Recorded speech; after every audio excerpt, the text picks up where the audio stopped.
அருமை தமிழர்களே, சிவகுமாரின் அன்பான வணக்கங்கள். யாருக்கு எந்த ஒரு காரியத்தை பண்ணாலும் அதை மற்றவங்க பாராட்டுறப்போ ஒரு மகிழ்ச்சி மனதில் தானாகவே அரும்பும்.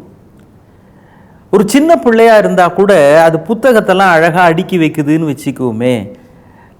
நாம் பார்த்து இல்லை அப்பா அம்மா அதை பார்த்துட்டு அழகாக அடுக்கி வச்சிருக்கிறியே, வெரி குட் அப்படின்னு சொல்லிட்டா அதுக்கு பிறகு அந்த குழந்தை எப்பொழுதுமே அடுக்கி தான் வைக்கும்.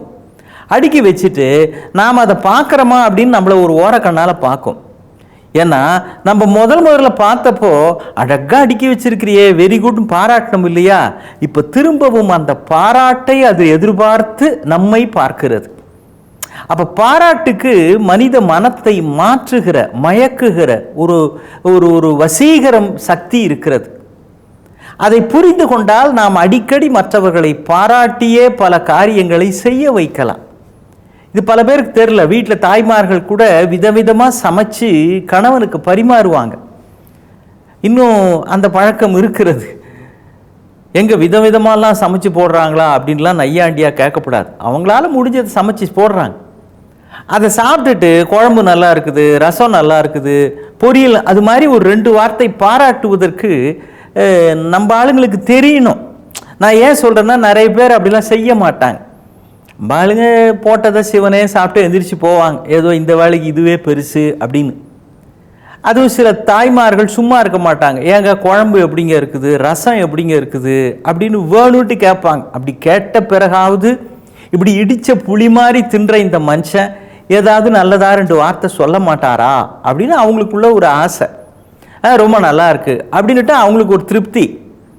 சில பேர் பாருங்களேன், இப்படியும் இல்லாமல் அப்படியும் இல்லாமல் என்ன இருந்தாலும் எங்கள் அம்மா பண்ணுற மாதிரி வராது அப்படிம்பாங்க. இது எப்படி இருக்குதுன்னு கேட்டால் உங்கள் அம்மா பண்ணுறதோட கம்பேர் பண்ணி சொல்லுன்னா கேட்டாங்க அவங்க. சில பேர் வேணுன்ட்டு என்ன இருந்தாலும் எங்கள் அம்மா பண்ணுற மாதிரி, உங்கள் அம்மா பண்ணுறது தான் தெரியுமே, உங்கள் அம்மா பண்ணது எவ்வளோ மோசம்னு உன்னை பெற்றதுலேருந்தே தெரியுது அப்படின்னு அந்த அம்மா நினைக்க சான்ஸ் இருக்குல்ல.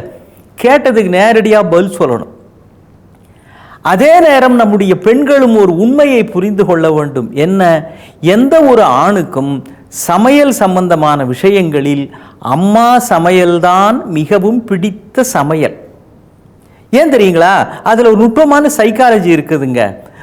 முதல்ல சின்ன குழந்தையா இருந்தப்போ இந்த உலகத்தில் உணவை அறிமுகப்படுத்தி அவன் பசியை முதலில் தீர்த்ததே அம்மாவின் கைகள் தான். அம்மாவின் சமையல்தான் அவன் பசியை தீர்த்திருக்கிறது. அது சமையலோ பாலோ ஏதோ ஒன்று. ஏன்னா அது வெறும் உணவு மட்டும் இல்லை, தாயினுடைய அன்பு என்கின்ற உணர்வும் அதில் கலந்திருக்கிறது. நான் பசித்து அழுத பொழுது எனக்கு பசி என்றே சொல்வதற்கு கூட தெரியாமல் இருந்த நிலையில் என்னை அன்போடு தேடி வந்து ஓடி வந்து ஒருவர் எனக்கு அமைதியை தந்து, உணவை தந்து, மகிழ்ச்சியை தந்தார் அப்படின்னா அது அம்மா தான். அந்த எண்ணம் ஆழ் மனசில் பதிஞ்சிருக்கிறதுனால தான் சாப்பாடு அப்படின்னா ஃபஸ்ட்டு அம்மா உணவுக்கு தான் முக்கியத்துவம்.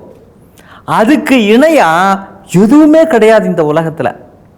அதனால் தாய்மார்கள் சமைச்சு போச்சு, என் வீட்டுக்காரர் இந்த சாப்பாட்டை பாராட்டலையே அப்படின்னா அவர் பாராட்ட மாட்டார். உங்கள் பிள்ளைகளுக்கு உங்கள் சமையல் மிக ஒஸ்தியாக இருக்கும், அதை புரிஞ்சுக்கணும். உங்கள் சமையலை யார் பாராட்டுவாங்கன்னா உங்கள் பிள்ளைகள் பாராட்டுவார்கள்.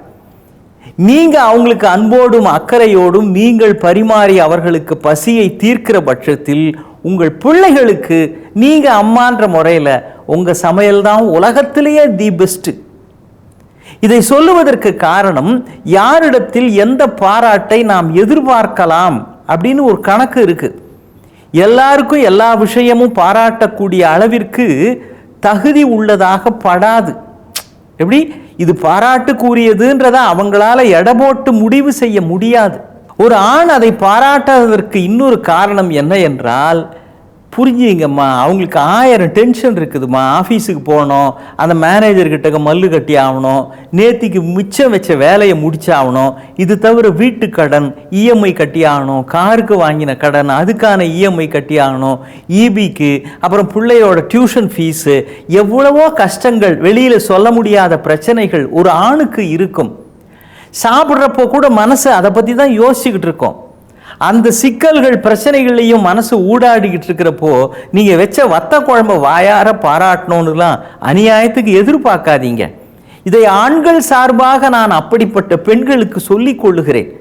ஒரு ஆணினுடைய மனம் எப்போதும் இப்படிப்பட்ட பிரச்சனைகளில் இருந்து எப்படி வெளியே வரலாம் அப்படின்னு, அப்படி வந்தால்தான் இந்த குடும்பத்தை நன்றாக நான் பார்த்து கொள்ள வேண்டும்ங்கிற அக்கறையின் வெளிப்பாடு அது.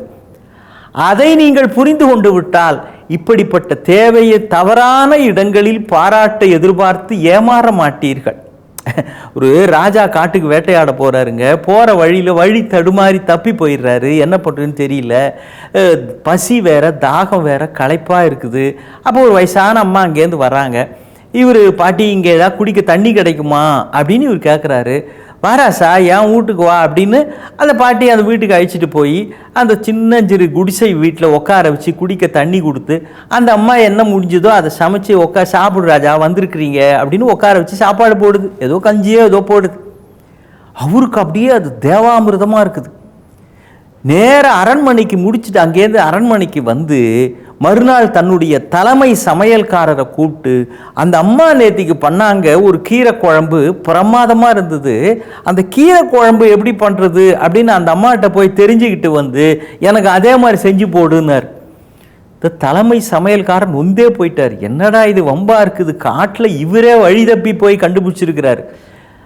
நான் அந்த அம்மாவை எங்கே போய் பார்க்க, அதெல்லாம் எனக்கு தெரியாது. 4 படை வீரர்களை அழைத்து கொண்டு போய் அந்த பாட்டியை சந்தித்து எப்படி சமைப்பது என்று கற்றுக்கொண்டு வாருங்கள் அப்படின்ட்டார். அப்புறம் ராஜா சொன்னால் வேற வழி, அடிச்சு பிடிச்சிட்டு போய் பாட்டிக்கிட்ட மெனு ரெசிபிலாம் குறிச்சிக்கிட்டு அங்கேருந்து வந்து இவர் செஞ்சு போட்டா ராஜா சாப்பிட்டு பார்த்துட்டு, என்னையா இது குழம்பு அப்படின்னுட்டார். இவர் சொன்னார், அரசே இது நல்லா இருக்காது. ஏன் தெரியுங்களா, நேத்திக்கு நீங்கள் அப்படியே பசியிலையும் கலப்பிலையும் தவிச்சிருந்தீங்க. அவ்வளவு பசியில் நீங்கள் இருந்தப்போ அந்த அம்மா உங்களுக்கு சமைச்சு போட்டது பெரிய சுவையாக இருக்கும். ஆனால் இன்றைக்கி நீங்கள் ரொம்ப ஃப்ரெஷ்ஷாக இருக்கிறீங்க, சௌக்கியமாக இருக்கிறீங்க, நிம்மதியாக அமைதியாக இருக்கிறீங்க. இப்போ உங்களால் இந்த உணவினுடைய சுவையை முழுக்க அனுபவிக்க முடியாது. பசிச்சவனுக்கு தான் உணவினுடைய அருமை தெரியும், பெரிய சுவையாக அது தெரியும். நீங்கள் நேற்றுக்கு வந்த பிறகு இது வரைக்கும் 5 வேளை சாப்பிட்டீங்க, அதனால் இப்போ உங்களுக்கு பெரிய சுவையாகப்படாதுன்னு அந்த சமையல்காரர் சொல்லியிருக்கிறார்.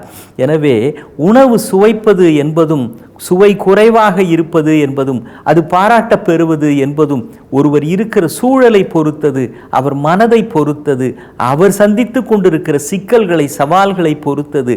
இதையெல்லாம் புரிந்து கொண்டு விட்டால் யாரிடத்தில் எந்த செயலுக்கு பாராட்ட எதிர்பார்க்கலாம், பார்க்கக்கூடாது என்கிற விவேகம் நமக்கு வந்துவிடும். நமக்கு தேவையில்லாத வருத்தமும் ஏமாற்றமும் இருக்காது. செய்கிற செயலை சிறப்பாக செய்தால் அதுவே போதும் என்கிற தன்னிறைவு நமக்குள் தானே துளிர்க்கும். மீண்டும் சந்திப்போம். வணக்கம்.